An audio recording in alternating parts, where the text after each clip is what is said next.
E aí, bom dia, graça e paz a você que está acompanhando o Devocional Casa da Graça aqui no canal Acessando a Graça. Hoje é 22 de dezembro, nosso tema hoje é Não Perca o Ânimo. Mas antes eu gostaria de pedir para você se inscrever no canal, para você deixar o seu like, compartilhar, fazer chegar a outras pessoas. Não perca o ânimo é o nosso tema e o texto que eu gostaria de ler com você é Evangelho de João, capítulo 16, versículo 33, que diz assim: Eu lhes disse essas coisas para que vocês tenham paz. Neste mundo terão aflições, contudo tenham bom ânimo, eu venci o mundo.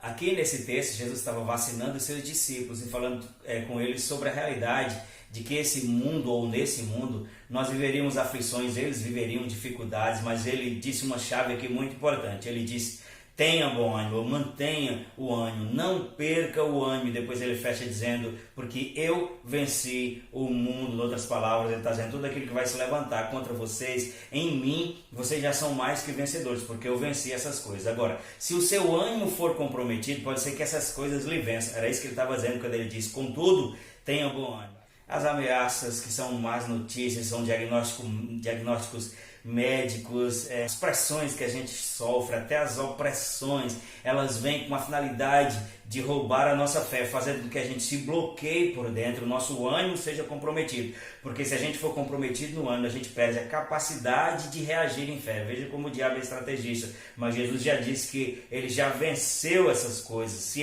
o diabo conseguir nos afetar por dentro, a gente perde a capacidade de reagir em fé. E a Bíblia diz: o meu justo viverá pela sua fé. E é por isso que o nosso tema hoje é mantenha o ânimo, ou não perca o ânimo. Não fique preocupado com essas coisas que você está ouvindo, porque você não tem que sair daqui desesperado para ir lutar contra o diabo, porque a Bíblia diz em Hebreus 2,14 que ele é um inimigo vencido. E a Bíblia também diz que a batalha não é nossa, a batalha é do Senhor, ela pertence ao Senhor. E eu quero pegar com base esse mesmo texto onde a Bíblia diz que a batalha pertence ao Senhor, que é ali onde Josafá sofreu a ameaça de um exército enorme que vinha contra Judá, e o Senhor disse para ele: não se preocupe, nessa peleja você não vai ter que pelejar, porque essa peleja é minha. Mas a dinâmica da funcionalidade da fé, pelo viés do ânimo, é exatamente isso. Deus disse: não se preocupe, eu vou vencer. Mas havia uma necessidade de manutenção do ânimo. Por quê? Porque embora seja Deus que haja, ele precisa do nosso posicionamento. Deus disse para Josafá: a batalha é minha, mas você precisa descer, você precisa se posicionar, você precisa estar diante deles. E foi assim que aconteceu. Josafá foi lá, se posicionou, e o Senhor provisionou o livramento. Então, para nos posicionar, mesmo sabendo que a batalha é do Senhor, a gente precisa ter ânimo, bom ânimo. A gente não pode perder o ânimo.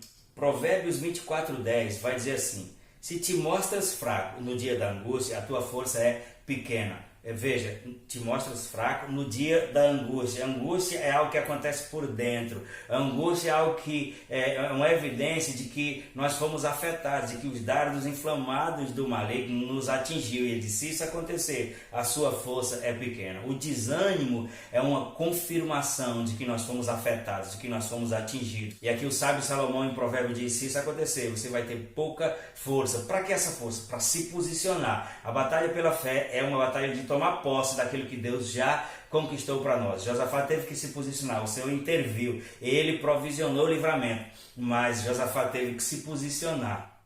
Para lhe ajudar nisso, eu quero ler 1 João capítulo 5, versículo 4, que diz: o que é nascido de novo vence o mundo, e essa é a vitória que vence o mundo, a nossa fé.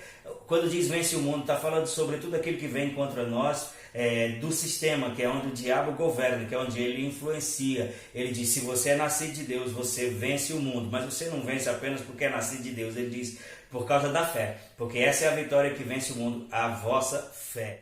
E outra coisa que você pode perceber é que sempre que Jesus foi fazer uma intervenção de fé para ajudar os seus discípulos, ou seja, se fosse num naufrágio, fosse em qualquer outra questão, ele dizia antes: não tema. Ele primeiro trabalhava com aquilo que porventura pudesse ter atingido eles por dentro e ter comprometido o ânimo deles por dentro. Então, eu gostaria de dizer que problemas nunca vão acontecer, que oposições nunca vão acontecer, mas se eu dissesse isso, eu estava indo na contramão do que Jesus disse, que foi: no mundo tereis aflições, haverão dificuldades, oposições. Mas ele não disse que nós seríamos reféns dessas coisas. Pelo contrário, ele disse: mantenha o ânimo, porque eu venci o mundo. Quando a gente não se permite ser tocado no ânimo, a gente vai buscar na palavra essa verdade que diz: essa é a vitória que vence o mundo, a vossa fé. E assim a gente consegue ir para a posição onde uma vez lá Deus pode intervir e provisionar o livramento. Então não se permita ser afetado por dentro. A dúvida vai lhe afetar aqui, mas não permita que ela desça. A sugestão das trevas de perda, de derrota vai alcançar a sua mente, mas não permita que ela desça para o seu ânimo, porque se atingir o seu ânimo, você perde a capacidade de reação. Então, quando a dúvida chegar aqui, faça a sua boca falar mais alto que a sua mente. Declare aquilo que você crê, o espírito da fé crê. Por isso falei, não fale o que você está vendo, fale o que você quer ver, não fale o que você está sentindo, fale o que a Bíblia diz e posicione-se em fé que vai acontecer exatamente aquilo que a palavra diz. Amém? Eu quero fazer uma confissão e quero que você repita comigo. Diga assim: eu estou em Cristo, estou guardado no esconderijo do Altíssimo, não temerei as ameaças e não vou perder o ânimo, sigo crendo e animado, porque minha fé é a vitória que vence o mundo. Amém? Você foi abençoado? Compartilhe esse vídeo, faça comentários aí, faça chegar a outras pessoas. Eu espero você no vídeo de amanhã, em nome de Jesus.